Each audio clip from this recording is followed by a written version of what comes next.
सच्चे भक्त की कहानी। एक बार की बात है, भगवान के एक सच्चे भक्त थे। वह बहुत ही गरीब थे, लेकिन भगवान में उनका विश्वास बहुत मजबूत था। वह हर दिन मंदिर जाते थे और भगवान की पूजा करते थे। एक दिन वह मंदिर से घर जा रहे थे कि रास्ते में उन्हें कुछ डाकू मिल गए। भक्त के पास कुछ सामान और भगवान की कीमती मूर्ति थी। डाकुओं ने भक्त से उनके सारा सामान मांगा। भक्त ने डाकू को अपना सारा सामान दे दिया, लेकिन उनके सामने की मूर्ति नहीं दी। डाकुओं के दबाव डालने पर उन्होंने कहा, मैं भगवान का भक्त हूँ, मैं अपना सामान और अपनी जान दे सकता हूँ, लेकिन मैं भगवान को नहीं छोड़ सकता।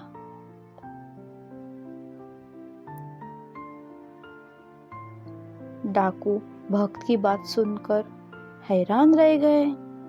उन्होंने कभी किसी ऐसे व्यक्ति को नहीं देखा था जो भगवान का इतना बड़ा भक्त हो। डाकू ने भक्त से कहा, मैंने अपनी जिंदगी में आपके जैसा भक्त नहीं देखा, जो भगवान को देने से अच्छा अपनी जान देना उचित समझता हो। मैं आपको कुछ पैसे दे रहा हूँ, आप इन पैसों से अपना जीवन अच्छे से जी सकते हो। भक्त ने डाकू के पैसे लेने से मना कर दिया। उसने कहा, मुझे पैसों की ज़रूरत नहीं है, मुझे भगवान पर भरोसा है, वह मुझे सब कुछ देगा। डाकू भक्त की बात सुनकर और भी हैरान रह गया।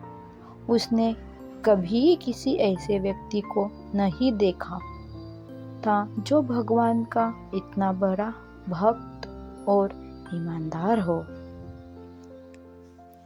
डाकू ने भक्त से आशीर्वाद लिया और वहां से चला गया। भक्त घर गया और भगवान की पूजा करने लगा। वह भगवान को धन्यवाद दे रहा था कि सब उसने डाकू से उसे बचाया था। भक्त को पता था कि वह भगवान कभी भी उनका साथ नहीं छोड़ेंगे। भक्त भगवान की कृपा और अपनी मेहनत से एक दिन बड़ा आदमी बन गया।